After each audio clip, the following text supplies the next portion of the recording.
Yes, guys, welcome back to Chasing Green Arrows. It is Tuesday. We've gone a day early for Bigman's team selection. It's me and Bigman. We're talking FPL for the next hour. If you're watching on catch up, hello to you guys. Hopefully you're going to enjoy this one. We're going to be talking about Jimenez. We're going to be talking about captaincy, the big decisions in my team and Bigman's team. And if you're watching live, hello to everyone in the chat. Get your comments in nice and early because we're going to be taking questions as well. Bigman, how are you, mate? Another green arrow for you. Hello, Johnny. Hello, welcome to all the listen viewers. I've had a decent week. I got 56 points, which I think is less than yours. I think you got 60, if I'm not mistaken, Johnny. So you've had a terrific week yourself. 62. Cole Palmer increased a point. Come on, and he was my captain. 62. Amazing. I got 56. I was actually having a fairly poor week at the start of the game week, but then especially when Cole Palmer was blanking, I was sort of resigned to a red arrow. But then the late blitz from Brian Mbomo really helped my rank, Massive.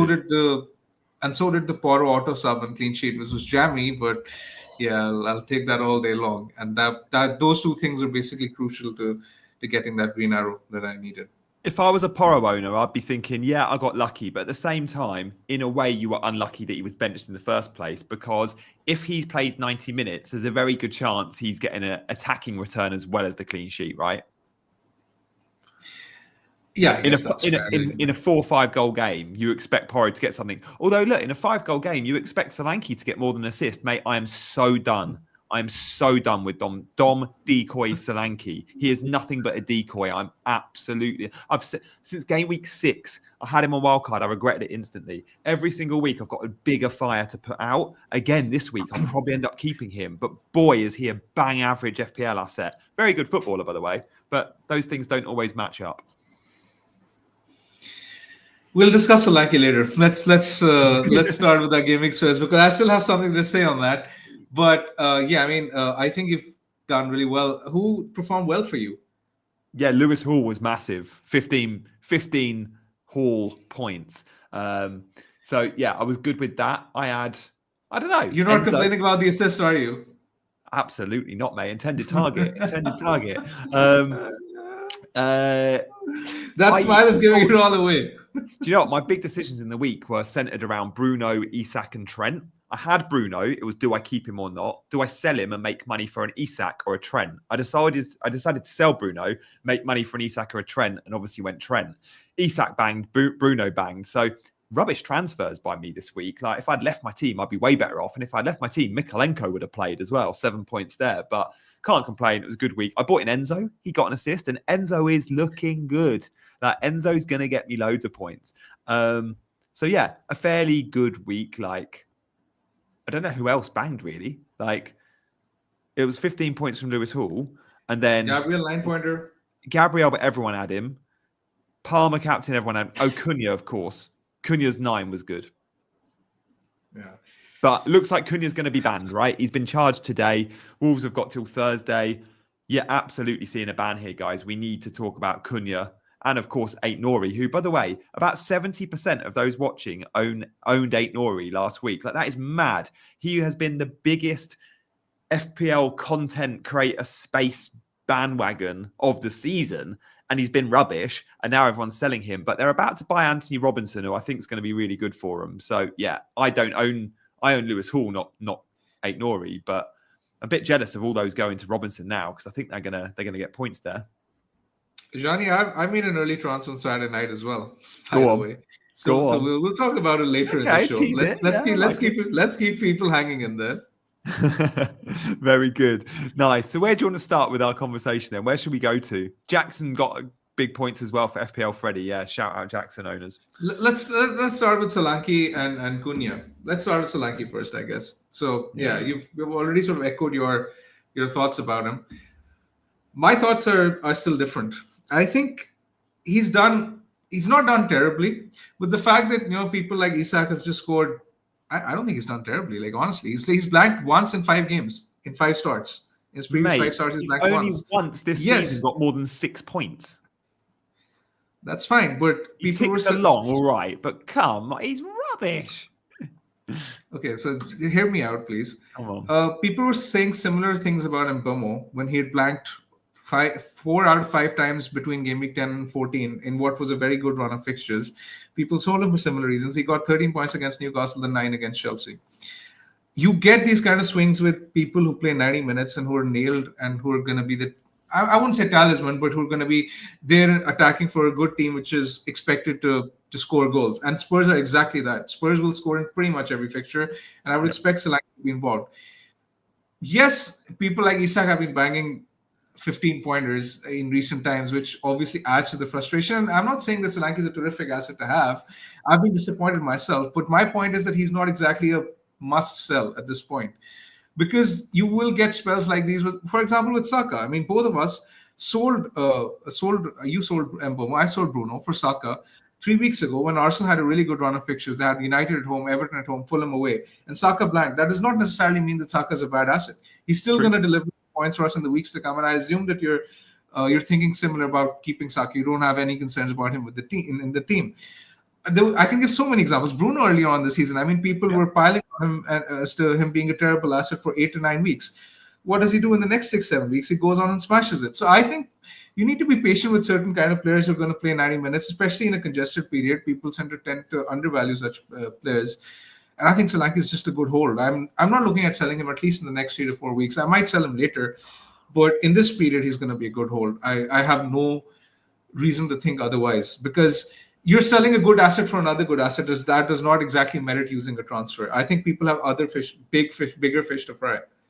I love it when we disagree, because I think that makes for such an interesting conversation. But with Saka and Bruno, 2 good examples of players when they haven't done well and then they go and do well. There was underlying numbers there. We knew they were being unlucky. They were shooting lots. They were creating lots, both those players. We saw the underlyings. We kept the faith. They get points. I ain't seeing the underlines with Solanke. All I'm seeing is a very good attacking team that he plays 90 minutes for. But he doesn't get the shots. He doesn't really create the shots. He is a decoy. He's a number 9. He's a presser from the front. He's hardworking. He links play well. Spurs fans love him, and rightly so. But bang average FPL asset for me. Like, I don't think you're selling a good asset for another good asset. I think you're offloading a dross asset. And yes, he's had some consistency, but what do Havertz, Raul Jimenez, Evan Nilsson, Strand Larsen, Vardy, Welbeck, Visser, I can continue. What do they all have in common? They've got more FPL points than Dom Solanke this season, and most of them fewer minutes. I mean, that's exactly the sort of point I'm trying to make. You're looking at recent points to justify selling one player over the other, when this can easily turn around in a few weeks' time, and then it will be the exact opposite.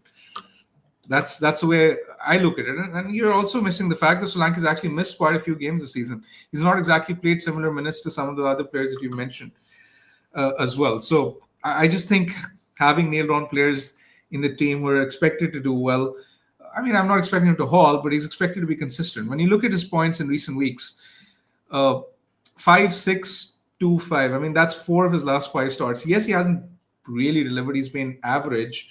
But, I mean, is it really worth selling him ahead of a run which, after this week, reads Wolves and Nottingham Forest and Newcastle at home? I don't think so. I think the fixtures the next 3 weeks are actually still pretty good. I mean, Spurs will always score goals. I'm with you there. It's just the fact this season he hasn't scored more than 6 points. I also other than that one occasion against Villa. So his ceiling is so low. Yes, he ticks along. It's a lot of 4 and 5 and 6 pointers, but I don't know, man. Okay, I also want to correct you on another thing. You mentioned his underlying data is average. It's actually not average. It's actually pretty strong. So when you look at the numbers, only Haaland and Isak have a better XGI per 90 among forwards compared to Solanke. Fair. I take that back. The data's there.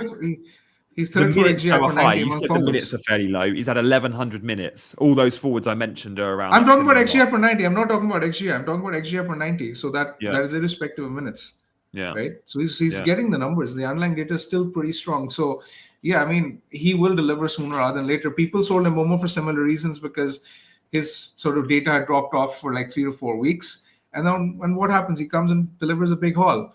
With Solanke, it's similar, because some of the recent numbers might not be strong, but over the season, he's third among forwards for XGI per 90. Yeah.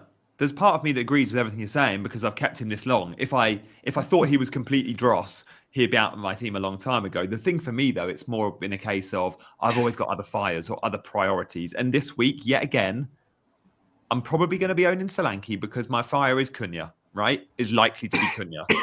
So begrudgingly, I'll own him, and I guess I'll celebrate the points. But I do think I've been too patient with Dominic Decoy. 3 of the next 4 are at home, as you mentioned. It's Liverpool, then Forest away, then Wolves and Newcastle at home. Let's see. We should talk about the other forwards, though. Do we need to move heaven and earth to get Isak, who's rising in price again tonight? Because Isak and Jackson, both of them are a different caliber to Dom Solanke for me. And they're big upgrades if you've got the money. I don't think I'd make the swap. I won't sell one for the other if that's the question. I mean, I think Jackson's a good asset. I think Isak's a good asset. But at this point in time, I think the Leicester fixture was the big one for Isak. I think Ipswich is all right as well, but it's not as good as Leicester at home. And then the fixtures after this week are all right. They're not exactly as good as you'd expect them to be. So I would expect Solanke and Isak to score fairly similarly for over the next 3 weeks. And same is the case for Jackson. The thing with Jackson is that, I mean, he tends to get subbed early and he's on 4 yellows, which is just not exactly... it's something which hasn't really set right with me over a period of time. That's why I haven't really considered him. Yeah, okay. I like both Jackson and Isak as a buy this week. And I've already got double Chelsea attack. But I think I could go there to 3. If they score early against Everton, it could get ugly. At the same time, if they don't score early, it could be a part of the bus jobby. But when you look at Chelsea's fixtures, Everton, Fulham, Ipswich, Palace, Bournemouth, Wolves, like, what? That is a great run of 6. And I don't care if Jackson gets a 1-match suspension because he's probably going to miss a game through rest at some point anyway. Yeah, I like both those forwards, but regrettably, I don't think I'll be buying them. Let's talk about the player I might buy this week, because if I'm selling Cunha and I'm only using one transfer and I can't go up to a Jackson or an Isak, who do we buy? Chris Wood needs our respect, my respect. I never talk about Wood. I haven't owned him this season. Raul Jimenez, Evan Nilsson. Let's discuss these more budget forwards. Chris Wood's obviously more mid-price forward. He's 6.6, so he's slightly cheaper than Cunha. I mean, how do you rank those Cunha replacements if you're only going down? So you can only spend a max of 6.8 is probably the sale price for most on Cunha, 6.9. So let's say 7 million forwards and under. Johnny, I guess this is something we can agree on finally, because I assume that your best replacement for Cunha would probably be similar to my best replacement. That's going to be Raul Jimenez. I mean, I already own him. Yeah. But I mean, there are concerns over his minutes. Yes. He won't start all games over December. Let's face it. He will get the odd rest over Muniz. And he will get subbed early as well, around the 70-minute mark. I think it's been a trend over the course of the season, and it's going to continue. But what's sort of important... Okay, I've seen your tweet as well, and I sort of agree with it to quite a large extent, where he is expected to start most of the easier games. The critical thing for me is his price. So at 5.5 million, you'd expect a guy to have fixtures like Southampton at home, Bournemouth at home, Ipswich at home. And even if there is an odd fixture where you expect him to be benched, you can bench him because a lot of FPL managers have 8 attackers. So, I mean, the likes of Rodgers, Semenyo rotate really well with Jimenez. It's not a huge deal. Even if he gets benched, you can bench him in your team as well. Yeah. What's critical is his price. And that price allows people to load up on Liverpool assets. For example, Trent being the big one. Allows you to keep Saka, Palmer, Salah. That's the critical thing. That is why I think Jimenez is a really good asset to have, because he allows for so much in the rest of the team. Yeah. Let me describe this tweet, guys, because a lot of comments, and I really appreciate the comments, FPL James and Nathan, who disagree with this. And look, I'm not precious on it. I don't feel strongly on this prediction. This is more just, let me describe why. So Fulham have a midweek off now. That's 7 days, but 6 games between fixtures, between 16 and 17. No midweek. They're not in the EFL Cup. Then they play 3 games in 7 days. Game week 17, 18, 19 is Sunday, Thursday, Sunday. Last time they had 3 games in a week. Big man will remember this. Muniz came in and got a start in the middle of that week. A couple of weeks ago, was it, Big man? Yeah, that's right. It was against Brighton at home. So Brighton was the midweek game. Jimenez was benched. I'm speculating completely that they do the same again. I reckon they go same again, get to a midweek game. It is Chelsea, which is a big derby for them, but maybe that's the game Jimenez misses. And therefore he starts 17 and 19, the 2 Sunday games. I could be wrong. Jimenez could miss out in 17. And start Chelsea, then Bournemouth, then Ipswich. regardless, he's going to start 2 of 3, I think. If Muniz starts one of those games like Chelsea and bangs big and really impresses, that spot is up for grabs. I've said it since the start of the season. Muniz got the nod early, didn't play well enough. Jimenez got the spot. Jimenez has been playing well enough, and I think still has the start. Some will speculate that Muniz came off the bench and scored versus Liverpool. Has he done enough to get a start? I don't think so. I think a 20-minute cameo with a well-taken tap-in, but I don't think we saw enough to go Jimenez needs to be benched. I don't think Jimenez has been bad enough. So I think Jimenez starts. Nathan says Raul won't miss the Chelsea match. And Nathan, maybe you're right. Maybe he starts Southampton and Chelsea. And because he's only getting 75, 80 minutes or 60 to 80 minutes in all those games, he can start 3 in a week. Again, let's see. This is pure speculation. No one knows. My views know better than Nathan's view or James's view, who disagree. This is just me, who has called Jimenez minutes to a T, by the way, so far this season, purely speculating and guessing. I think I trust it enough to punt. But I know there's a chance he doesn't start Southampton. And I know even if he does, he's probably not playing 90. And I think I'm all right with that. Here's a 5.5 million forward. We have to manage our expectations. Big man, how do you see the next 4 games going in terms of minutes? Do you agree with Nathan and Co in the chat who say he has to play against Chelsea? Muniz, by the way, did well against Chelsea last year, Dean tells us. Or do you think maybe he does start Southampton and misses Chelsea? No, I think he'll almost certainly start Southampton. I think he'll probably miss Chelsea. I agree with you on that one. And I can vouch for the fact that you've called his minutes correct. So, yeah, he's not boasting about it. He's actually right about it. So, don't sound so surprised. He's a really good pick. But, Gianni, I think a week or two ago, Big Man was not sure about Jimenez's minutes. And I gave him the whole, I'll eat my hat if Jimenez doesn't start. And, of course, he started. So, yeah, that's the context there. Go on, mate. Sorry, I interrupted you. Am I frozen or is Big Man frozen? I hate it when this happens because I never know if it's me. I think it's Big Man. Hello? This is Raul Jimenez, isn't it? This is Raul Jimenez getting involved. Raul Jimenez supporters getting involved. It is just me. I'm taking your comments, guys. Thank you. I appreciate it. Fulham season ticket holder Nathan says Raul won't miss Chelsea. He's vital for us away from home. Completely get that. Maybe you're right. I hate the whole prediction of minutes. It can get really messy. And it's really easy to put your reputation on the line by being so bold. But you know, when you watch me, guys, you're not watching a content creator that sits on the fence with anything. It's not how I do stuff. So you can at me when I'm wrong. I guess Chelsea is almost irrelevant for me. It's does he start the good games? And those 3 home games are where we want him to start. We'll come back to the graphics so we can see it. Hey, Big Man. Sorry, what were you saying regarding Jimenez? I mean, it's the 3 home games we want him for, isn't it? And they are beautiful home games. Exactly. I was saying that we've sort of touched upon Jimenez to quite a large extent. People want to hear more about the other forwards as well. What do you reckon about Chris Wood? Is he a hold? Is he a sell? Is he a buy? What do you reckon? On who was that? Chris Wood. Chris Wood, yeah. I think I need to give Wood a little bit more respect. Like, I never really genuinely am on the cusp of buying him. And even when the fixtures read as quite a tough fixture, like Aston Villa at home isn't an easy fixture. It's not a tough one either now. But like, yes, he got 2 points, but he was, so close to score it. He did score Varkle. We scored against Man United the week before that as well. Brentford, Spurs. Brentford away is tough. Spurs at home is all right. And then it's Everton and Wolves, but both away games. And that's what puts me off Wood. 3 of the next 4 are away from home. The thing with Wood is that I think the best fixtures are actually gone. And I don't exactly look at some of the fixtures that he has coming up as fixtures where he can exactly haul in. And at that price, I would rather have Jimenez for cheaper. So I think even Wood is a sell, personally. Because the funds that you can unlock by selling Wood for someone like Jimenez can prove critical in getting other players down the line. Yeah, I think you're right. What about Mateta? FPL Discomfort says it's Mateta time. I like Mateta as an option. It's not the best entry point, Bournemouth and Arsenal, but after that, it's a sea of green till like game week 32. Like, it's a really good long stretch of Palace.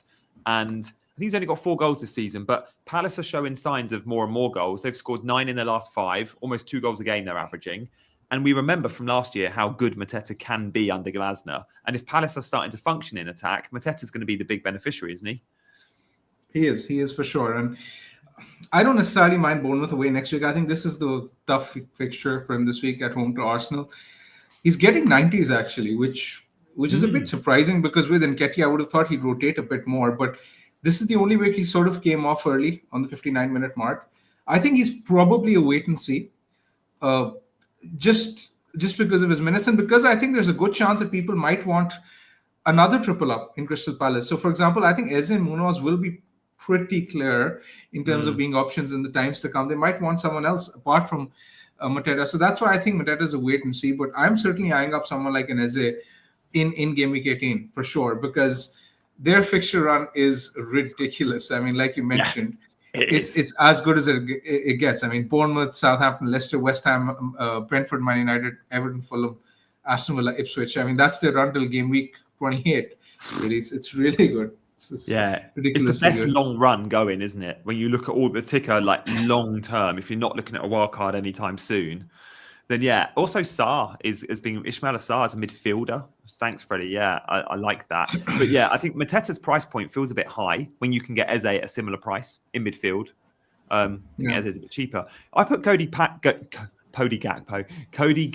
on this comparison, just for the sake of going, let's chuck a real rogue left field, and he plays left wing now, remember, not up front. Everyone will tell me Cody Gakpo's a rotation risk, and look, his minutes aren't safe, but he's clearly first choice on the left. He will lose a ton of minutes in terms of early subs. He started the last 4 league games on the left. He's first choice over Diaz. Jota coming back might affect those minutes a tiny bit, with Diaz now not playing number 9 ever.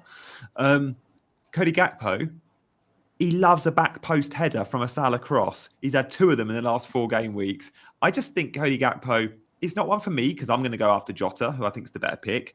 But I don't think he's a bad shout for someone looking to go really differential.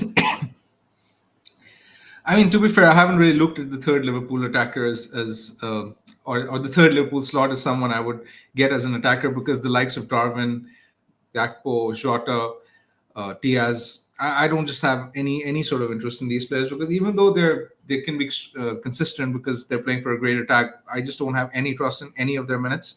Yeah, I think it's a stretch too far, and I'm actually planning for Alisson. I think Alisson, Trent, and Salah is pretty clear in terms of being the optimal 3 to own from Liverpool in the times to come, because of their fixtures, because of their security of minutes, because of their double. And their defensive underlying data is so strong that I just want to double up on the Liverpool defense. There you go. Notorious says Jota and Chiesa coming back, rotation risk for Gakpo. Gakpo's a rotation risk. He's first choice, though. He's going to lose minutes. I like to differentiate between rotation risk and first choice, but losing some minutes. And Gakpo's in the first choice, but will lose some minutes. Just like Jota is. Jota, we forget, started 7 of the first 8 Premier League games as the number 9 for Liverpool. Make no doubt about it, Jota is first choice, but he will be subject to some early subs. And 1 in every 4 or 5 games, he might be rotated. Chiesa ain't getting a league start probably all season, guys. I love Chiesa, but boy, is this a different player to the Chiesa from 3-4 years ago. He's had a massive decline in recent years. He's not the same player he once was. He could turn it round, and he's there just in case he does turn it round to be the Mo Salah replacement in a couple of years' time. But Chiesa has not been bought to start football matches for Liverpool Football Club in the Premier League this year. It's just he'll get an FA Cup game, of course, and he might come off the bench a couple of times, but he ain't starting Premier League games. There we go. That was a good forward chat. I love that. Loads of disagreements between the two of us as well, which hopefully was entertaining for your pleasure. What about midfielders? Leo asking about Ahmad. Ahmad and Enzo are both brilliant, but I still think Rodgers is brilliant. I wouldn't be selling Rodgers, I don't think necessarily, but yeah, what's your take there? Yeah, I mean, I think Rodgers, Semenyo, I think I class both of them in a fairly similar category. Semenyo's maybe slightly better, but there's not much between them. I think they're worth keeping. I think Ahmad's a good asset as well, but I don't think it's worth selling one of Rodgers or Semenyo for someone like Ahmad. I think, or Enzo for that matter. I think all of them are very similar in terms of what they offer. And I look at Eze as someone who's actually a much better a much better midfield asset to have over these guys. And as long as you have Rogers Semenyo, I guess you can hold them, and they rotate well with forwards like Jimenez. So yeah, I think if you have Rogers Semenyo, I would hold on to them. A few asking about John Duran. Now that is a rotation risk I wouldn't go near.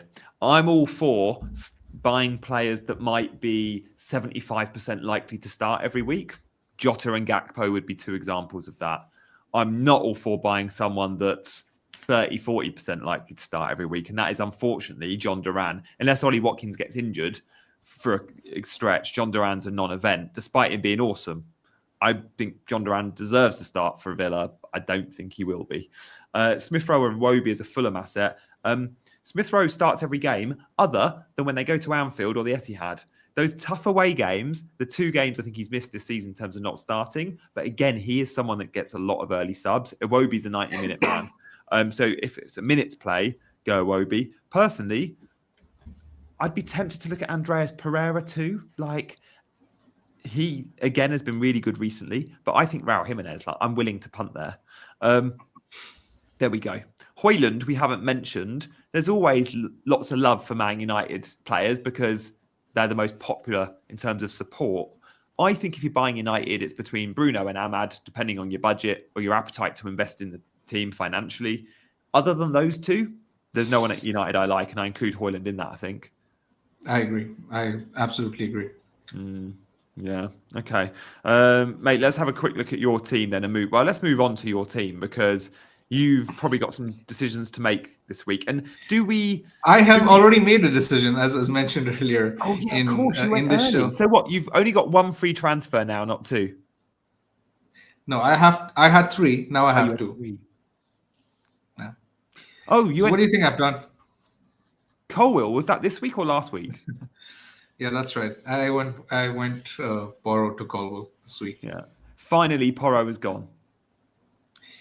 Yeah, finally Porro is gone. He's been a bit of a disappointment. I'm glad for the parting gift, but I mean, I just don't rate Spurs defensively, and I just thought that Chelsea's run of fixtures meant that Colwill could do a good job for me for the price that he has. And I love that you've gone Colwill though, because the bandwagons this week are in defence for 8 Nori sellers. And I know you're not an 8 Nori seller, but the vast majority are going Robinson or Hall. Yeah, I mean, it was more due to the fact that I just look at Chelsea's fixtures over long term and they're really, really strong. Similarly, I need someone who I can potentially play almost every week for the next 5 or 6 weeks. And I don't think Fulham's fixtures or Newcastle's fixtures are strong enough to be a perma play every week, especially not Newcastle's. And thirdly, I mean, I don't think I would have been in a position where I could have afforded Hall or Robinson and then made the moves that I wanted to make later. Call was obviously more affordable, he's cheaper. Yeah. So the moves that I'm looking at next week, they had a 0.0 room for price movements, and that's why I had to move early on Saturday night. Now, that is very unlike me to sort of make transfers before the fixtures have been played, and I was generally very scared before Chelsea played Brentford and Southampton played Spurs. But I'm glad I've sort of gotten away with it to a certain extent. I mean, I know there's still midweek fixtures to come, but I don't think the big boys will play in most of those Chelsea games. Aren't in the EFL Cup either. Chelsea aren't in the cup, yeah, exactly. Maybe Solanke will play, I think, against United. I'm not expecting Salah to play. I'm not sure Gabriel Saliba-Saka will be required for Arsenal either.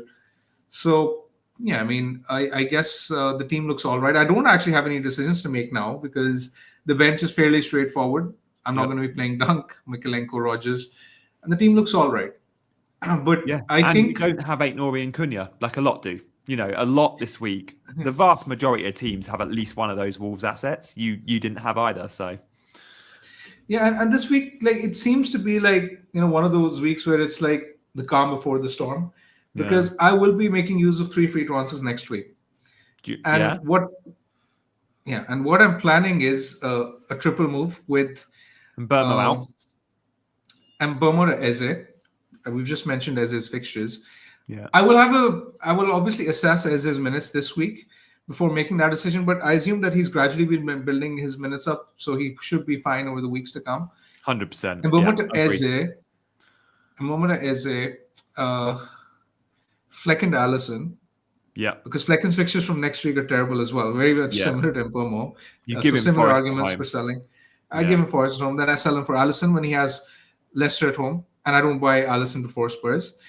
And the third transfer would be Saliba to Trent. I mean, it would suck selling Saliba before Ipswich at home, but I don't necessarily have an option to fund Trent. So I would rather have Trent at home to Leicester as opposed to Saliba at home to Ipswich. Yes, I like that. I just wonder, mate, are you sure you don't want to get Alisson a week early? Do you think Flecken at home to Forest has more chances of a clean sheet? I don't know what the bookies say. Liverpool versus Spurs. It must be similar, I guess, because you've got obviously money in the bank to make that move this week. I can, but I don't really want to overcommit to my transfers. I mean, yeah. anything can go wrong next week, right? Yeah. I mean, this is a rough plan that I have, but any injury would definitely change my plan. So I don't really want to overcommit to it. I think Sure. Flecken at home to Forest is fine. I'm expecting. There's not much in it, is there?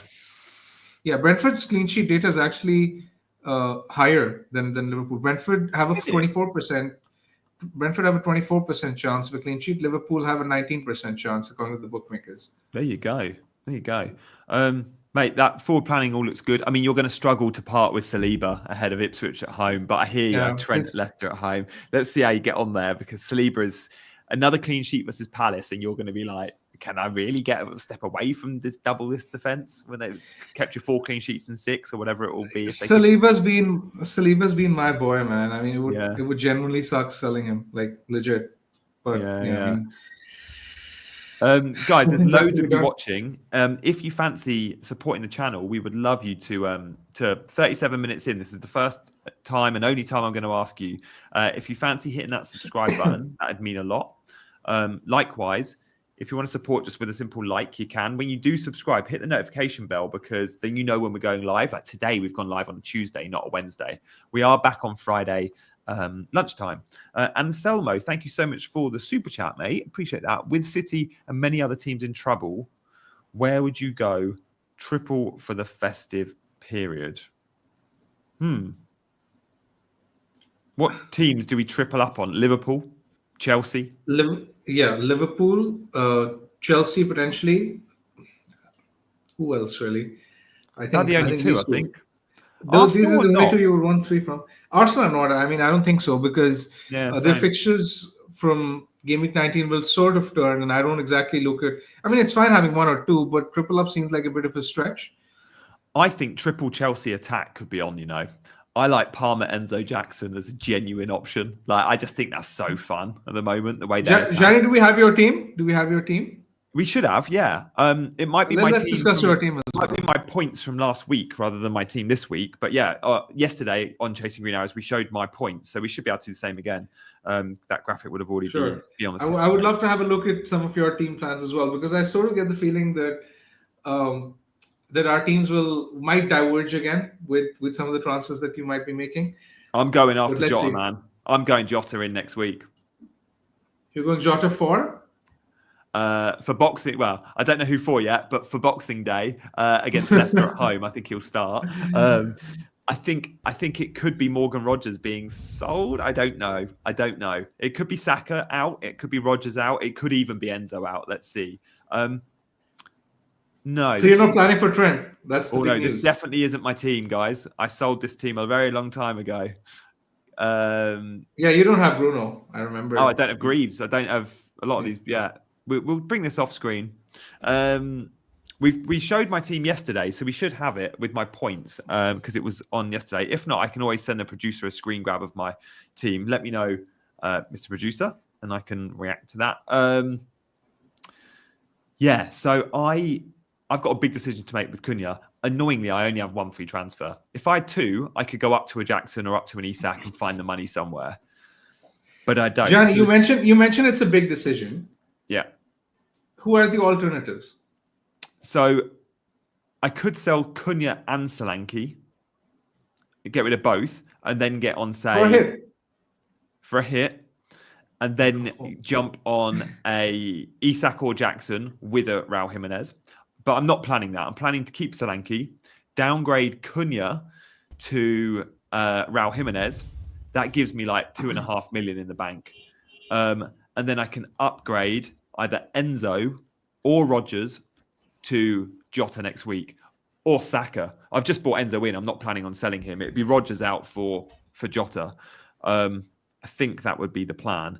Or if I've had enough with Saka. The problem is you don't really want to sell Saka until a couple of weeks' time. Like I don't want to be selling Saka ahead of Ipswich at home, of course. So I could sell Saka in 19. He goes Brentford away, Brighton away, Spurs at home. It was 3. The plan, though, is to keep... If I did that and sold Saka for, say, Jota and downgraded Cunha to Jimenez, that would give me almost enough money to go Solanke up to Haaland. You're not getting Haaland. I mean, that's not happening. Not yet, I'm not. But I might. I might in a couple of weeks. Let's see. But yeah, I'm not planning on it. All my plan is now is to get money into this team so I can be flexible to react to, say, Jota starting on Boxing Day if I want to go there. I don't know. I think this week, it's a fairly obvious Cunha to Raul transfer period this week. I just don't think do you reckon makes it sense. is? Like, I could find the money to go Jackson or Isak. Yeah, but that would require a hit, right? Yeah, but it finally gets me with a Solanke, man. I want Solanke gone. I have 2 free transfers. I'm not even selling him for free. You want to sell him for a hit? Man, yeah, I've been desperate to sell him for a hit for weeks. I've just not done it. Nah, I've been desperate to sell him for weeks. I guess I've not been desperate to sell him for a hit. That's the problem. I'm not willing to spend a hit selling him. But every week I say I should. And I look at my team now and go, I've got more than enough money to sell Solanke to Isak or Jackson and Cunha to Raul Jimenez. And then my front 3 is Isak, Pedro, Raul. I think I'm happy with that for a while. Or Jackson, Pedro, Raul. And then I just leave my midfield as it is and ignore the Jota thing for a few weeks.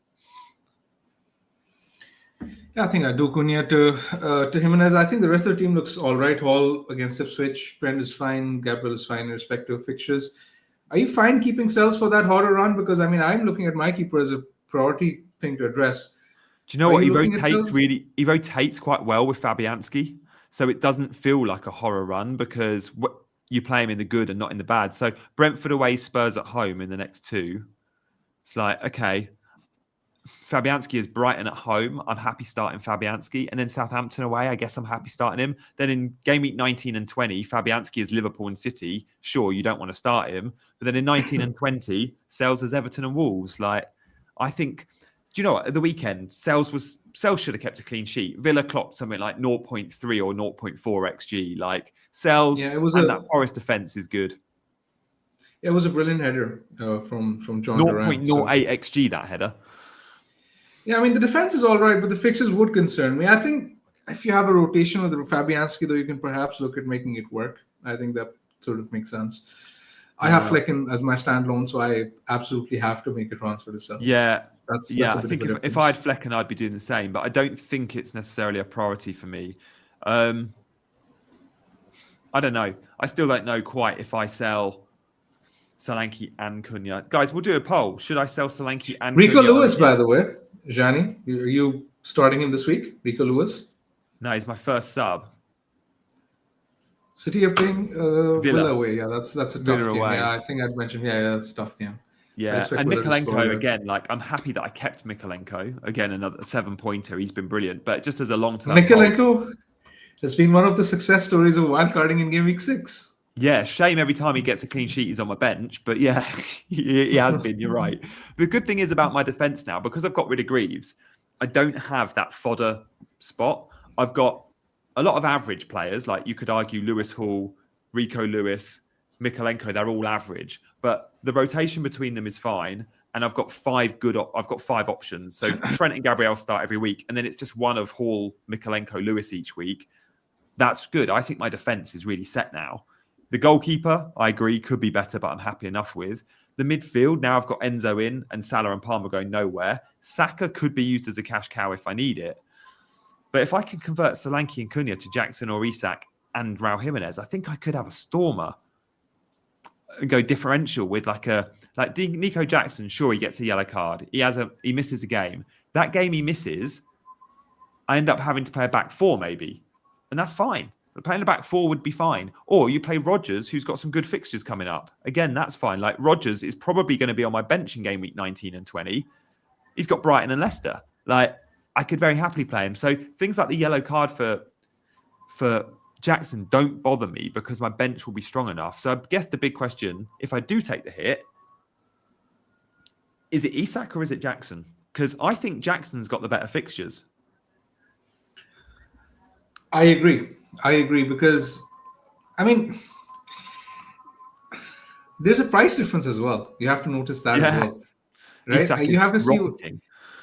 Isak is rocketing. I think in isolation, I prefer Isak, but that 1 million is quite significant. It depends on what it allows for your team, honestly. I think as a standalone asset, Isak for his minutes is probably better and for pens. But yeah, it's the extra 1 million, and you have to sort of look at where it will go with your team. Ice G is asking, do we need to look at Son? The thing is that almost the significant majority of teams are stacked with 3 of Palmer, Salah, Saka, and Bruno. And because all 4 of them have relatively performed well in recent weeks, no one is exactly looking at Son as an alternative. And I still think it's worth persisting with those 4 if you own them. So I don't think it's worth selling either of them for Son. What do you reckon, Johnny? Yeah, not for me. Like, I know he got subbed at half time and the game was won, but he isn't really consistently a 90-minute man either. When you're spending that sort of money, you do want 90 minutes. There's a huge spread of points at Spurs. I mean, Son and Maddison clearly are great, and they're greedy, which I like greedy in FPL. I tell you who's not greedy: Dom Decoy. Dom Decoy does not shoot. He's always happy to work for the team and pass to others, unlike Mads and Sonny. So yeah, I wouldn't go near Son, to be honest. Not at that price point. I'm still like, I think the big topic of conversation for many this week will go: do you rip up your team or do you take hits to get an Isak in? And on Isak, big man, I just want to push you further on this because I think it's such a big topic of discussion. So many that don't own him will be looking at him. Last week, he was 20% owned. Already, he's at 27%. He's going up to 8.8 million tonight. Only 2 weeks ago, he was 8.5. Only a month ago, he was 8.4. His best fixture has been and gone. Leicester at home. I would argue Ipswich away could be tighter. It's all right. Yeah, he'll probably get an attacking return, but I don't think he'll get a 15-pointer. It doesn't and then exactly it's seem Villa, like United, Spurs after that. But then in 21, he's got Wolves, Bournemouth, Southampton, Fulham, and for that four-game run, we're all going to want him, aren't we? Yeah, I think I might do Solanke to Isak in that spell. I think that's finally where I might sell Solanke for Isak. Yeah, that's fair enough. Yeah, that's exactly why I'm sort of looking at prioritizing Trent, Alisson in the weeks to come. Then I'm going to stack up some free transfers. And then by game week 2021, I might look at getting Isak for Solanke, something of that sort. That's fair. But by that time, he might be 9-point-something million. That's the risk that I run. You will be. I'm looking at maybe, if I do take the hit, I go Jackson, but then maybe move to Isak in 4 weeks. So you get Jackson then playing Everton, Fulham, Ipswich, Palace.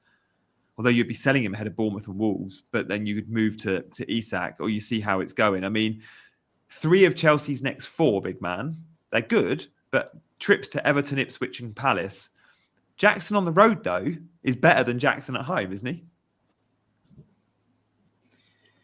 He tends to do better. Yeah, but I'm not sure whether you can sort of, let's say, make a trend out of it, because it's still a relatively small sample size, and it could easily switch the other way. Yeah. Isak is fixture proof, says Adam. I'm not sure he is. I don't know. Maybe. I know he scored against He'll deliver in most games, but I mean, it's just about the ceiling, right? We're here to target ceilings, and the ceilings will come in fixtures like Leicester at home, not necessarily in fixtures like Villa away or fixtures like that. Yeah, and even Ipswich away, I think when I look at Newcastle's away form, they went to Sellers Park and limped over the line for a draw. They went to Brentford last time out and lost 4-2. Like, they don't feel like the safest of bets. And you're spending 8.8 million, you want a fairly safe bet. Like, I've had quite a few people tell me to Isak's a captaincy option this week. Let's talk about captaincy, big man. Where do you want to go with the captaincy chat? Salah versus Palmer? Is it a 2-horse race? I think it is. I think if you're thinking outside the box, you might go with someone like a Bruno or a Saka, or an Isak even. But I think these two are fairly clear of the rest. What do you reckon? Yeah, absolutely for me. I actually think Palmer is a coin toss. I think it's a 50-50. I really think Palmer versus Everton could do damage. We'll do a poll. David's requesting a poll. Should we go Isak, Saka, and then Palmer, Salah? Sure, that's No, fine. the four. Where are you at the moment on Salah? I am on Salah at the moment, but I think I'm 51-49. It's that close. I absolutely agree. I think I will go Salah though. I think it's very close for me as well. Yeah. It's very similar along those lines. But it's just Spurs defense is just so bad, man. I mean, I don't think I can bring myself not to captain Salah against a defense as weak as Spurs. If Van der Ven and Romero were there, would we be on Palmer? We probably would be, would we? It's tough actually because we've just recently seen Everton do a job on Arsenal. I know. And we have seen in the past they have shut down teams like Liverpool. Dyche can do it this year. Dyche can do it. I would still expect Chelsea to win, but I don't expect a similar ceiling from Palmer as I do from Salah, simply because of how open Spurs are. So I think I would likely go Salah. I might change. It's not as clear cut, but yeah, at the moment I'm leaning towards Salah. And the underlying data for the XG conceded when you look at Everton and Spurs, I think Spurs have a worse one. And similarly, the bookmaker odds are preferring Salah as well in terms of probability. You just don't know what Spurs you're going to get. Like Spurs beat City 4-0 recently, but yeah, I think I'm with you. That's why I'm scared to go against Salah. It's just the defensive injuries. And I'm right in thinking those injuries for Spurs at the back, that those guys they're not back for the Liverpool game, are they? Van der Ven, Romero, Ben Davis, I think they're all still out. That's right. So Archie Gray and Dragerson centre-back pairing doesn't fill you with confidence. Exactly, not great is that. The high line as well, which Salah loves playing against. Yeah. Tough one. Trent captain, says Nabidab. No, because I think we definitely expect Spurs to score.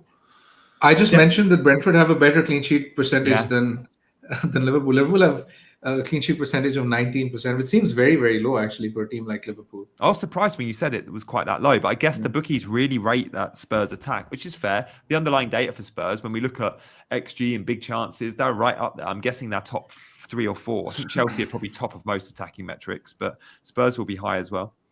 Rumours that they might rush Van der Ven back again. I can't see it. They have to learn their lesson. They can't. He'll have another hamstring injury.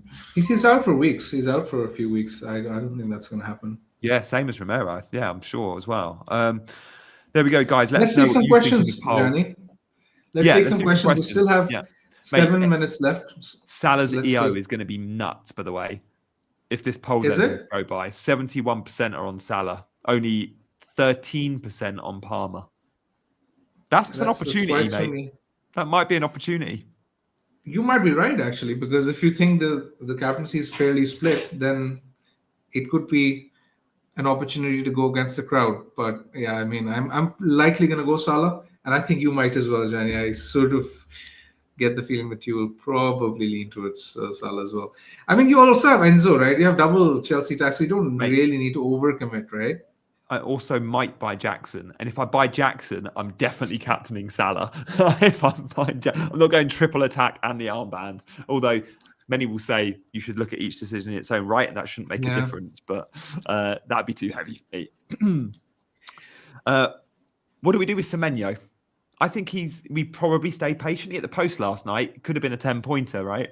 Yeah, and he could have had an assist as well for Otara. So yeah, I think I would keep Semenyo. I think he's still a good option. The fixtures are good. He was unlucky not to return. Very similar to Rodgers. I look at both as similar assets who are just offering great value for money and allowing you to afford some big players elsewhere. Abhishek wants to know about Anderson and Isak or Trent and João Pedro. I mean, Anderson is 4.3, but he's out. He's not fit for Fulham. Although if you don't need him to start for a few weeks, I guess you could go there. I don't know. The question there is Isak or Trent, and I think long term we both like Trent because of the double game week, the longevity of it. True. I got Son. Should I take a -4 to get Salah back in, or should I roll and get Salah for free? It depends on who you're selling apart from Son as well. But I think if you're giving the captaincy to Salah, it might be worth it this week. Yeah. I'm still surprised Salah's not in every team. He just feels like you just got to suck it up and go there. Like Rinaldi, is Son, Cunha to Isak Iwobi worth? Guys, you're also selfish with your questions. Can't you ask questions for the masses? They're so team dependent. We're more likely to take your open questions that everyone likes to listen to, guys. Rinaldi, so yeah, I don't know. Isak Iwobi are better. Yeah. I won't buy Iwobi. I'm not exactly looking at him as an FPL pick, so I would look at some other enabler apart from Iwobi. Yeah, nice. Eddie's asking, would you do Haaland to Isak? I have Cunha as well, one free transfer. I think Cunha is more of a priority to address, but because you have Haaland, I'm not sure whether you have Palmer, Salah, all these guys. So yeah, I feel as if your team might be in trouble. But why is Cunha is a Iwobi big getting priority such a to love address. in? I think Iwobi's fine. I don't mind him, but I wouldn't be selling Rodgers, Dinesh. No, not at all. Yeah, I mean, we've already answered the question. Yeah, I would definitely keep Rodgers. Sell Semenyo to Ahmad Anzo. No, I would keep Semenyo. And for the managership, it's you Christian, calm down. You can't play it before game week 24, so you'll have plenty of time to plan around it. What's going on? Jesus. Shiraz is asking, would you sell Mboma to Ahmad and Greaves to Trent this week? Done. And Mboma is a great fixture. and Mboma is a great fixture, so yeah. Sorry, can you just address that? Guys, let's stop thinking about the managership for a while. It comes into effect in game week 24. We don't know when we're going to use it. Many won't use it till game week 34. If you save and get the 0.5 now, you'll spend it in 2 weeks' time, way before game week 24. Let's take a step back here. Yeah, managership. Come on. I mean, I hope that was asked just purely for comedy value. That question. I'm being facetious, but I can't. What do Havertz owners do? Keep, I guess. I don't know. What do you reckon? I think Hasn't been doing anything really. I'm so scared about selling Havertz, but that's because he's my boy, and I look at it and go, "Oh, Arsenal have got the ceiling," but have they? They're not. Selhurst Park's a tough place to go, isn't it? It is, but I guess it depends on the rest of the team and as to what other issues he has in this team to address. But Havertz is he's all right to keep, but he hasn't really been doing all that well. Mate, you could probably get to Jackson if you've got Havertz as well. How much is Havertz? Jackson's what, 8.2? I know you don't like the 4 yellow thing, but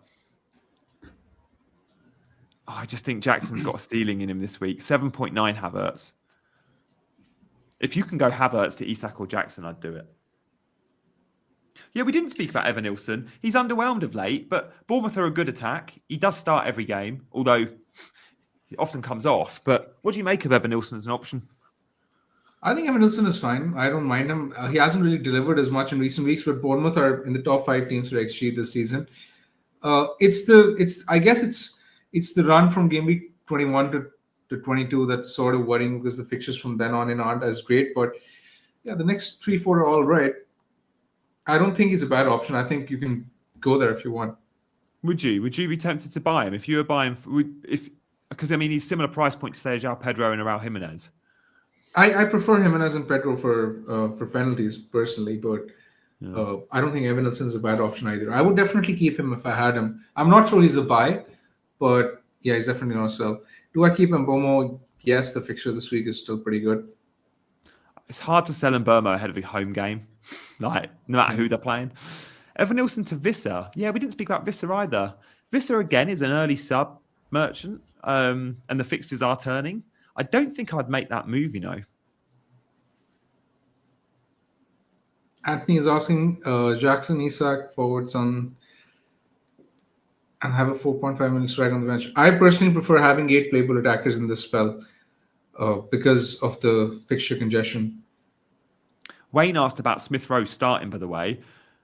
He started every game other than the Etihad away at City and Anfield away at Liverpool. That was purely tactical because they were doing a lot of work off the ball and he went for more defensive or work rate or whatever. Smith Rowe is a guaranteed starter for Fulham in like 90% of the time. He isn't a 90-minute man like Iwobi, but he's good. He's good. What is the desired front three price-wise? Are 2 expensive forwards worth it? I think it's very team dependent, really. It's difficult to say. I personally think that one expensive forward like Isak and Isak and Solanke, and then 2 cheap forwards is the way to go because you're spending a lot in midfield. A lot of teams have Saka, Palmer, Salah, so having 2 cheap forwards could go a long way in facilitating the likes of Trent as well.